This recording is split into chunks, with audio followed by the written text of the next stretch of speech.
nom du Père et du Fils et du Saint-Esprit. Amen. Évangile de Jésus-Christ selon saint Luc. En ce temps-là, Jésus disait, « À quoi le règne de Dieu est-il comparable? À quoi vais-je le comparer? Il est comparable à une graine de moutarde qu'un homme a prise et jetée dans son jardin. Elle a poussé, elle est devenue un arbre, et les oiseaux du ciel ont fait leur nid dans ses branches. » Il dit encore, « À quoi pourrais-je comparer le règne de Dieu? Il est comparable au levain qu'une femme a pris et enfoui dans 3 mesures de farine jusqu'à ce que toute la pâte est levée. » Acclamons la parole de Dieu. Louange à toi, Seigneur Jésus. Ô Seigneur, envoie ton esprit qui renouvelle la face de la terre. Nous sommes au mardi 29 octobre 2024. Dans l'évangile de ce matin, le Christ utilise 2 brèves paraboles pour montrer comment le royaume de Dieu prospère et grandit.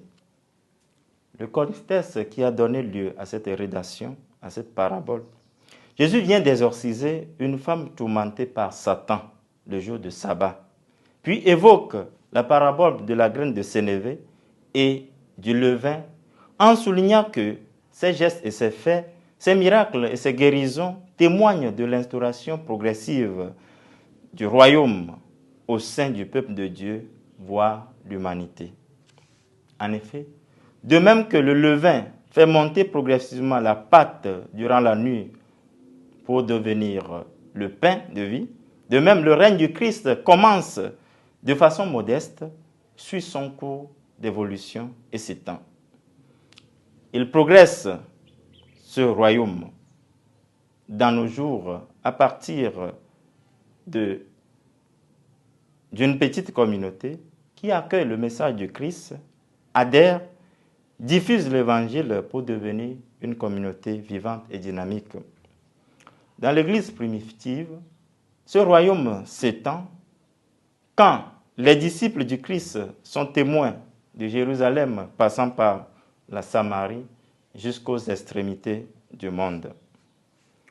Le règne de Dieu s'accroît dans notre vie aujourd'hui quand l'Évangile s'imprègne de toute notre existence, transforme notre intérieur, nos pensées, pour le faire rayonner dans le quotidien.